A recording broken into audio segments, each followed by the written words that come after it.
Hello guys, మనకైతే నందిగామలో ఒక 20 acres అయితే ఆర్డర్ వచ్చింది. సో నేను డ్రోన్ తీసుకొని వెళ్ళిన బైక్ సెటప్ ఫుల్ సెటప్ తోటి. సో అక్కడ రైతులు కూడా అందరు ఫామ్ అయ్యారు. ఏంటి డ్రోను ఎట్లా కొడుతుంది, ఇటు ఎన్ని మీటర్లు కవర్ అయ్యిద్ది, రైతులకు ఏ విధంగా సేఫ్టీ, సో ఎంత టైం పడుతుంది, లిక్విడ్ ఎంత పోయాలి, అట్లాగే వాటర్ ఎంత పోయాలి అని చెప్పి చూడడానికి అయితే వచ్చిళ్ళు. సో నేనైతే డ్రోన్ స్టార్ట్ చేసేసిన. వాళ్ళు కూడా వాళ్ళకి ఫస్టే చెప్పిన అనమాట, ఇట్లా లైన్స్ వస్తాయి స్ట్రైట్గా, జిగ్జాగ్ లైన్లు అయితే వస్తాయి. అటు 3 మీటర్లు ఇటు 3 మీటర్ల డిస్టెన్స్ కవర్ అయ్యిద్ది. కటింగ్ తీసుకుంటుంది, పర్ఫెక్ట్గా మొక్కకైతే పడడం అయితే జరుగుతుంది.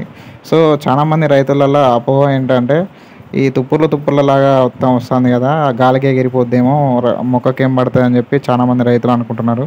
అదంతా కరెక్ట్ కాదు.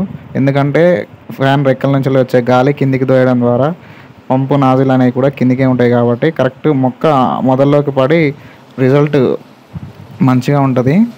సో అదైతే చెప్పడం జరిగింది. చాలామంది రైతులు అయితే దీన్ని చూసి అయితే మేము శ్రమ తగ్గించుకోవాలి, అట్లాగే మందు పర్సంటేజ్ కూడా మంచిగా పట్టాలంటే డ్రోన్ ప్రిఫరింగ్ అనేది బెస్ట్ అని చెప్పి అంటున్నారు.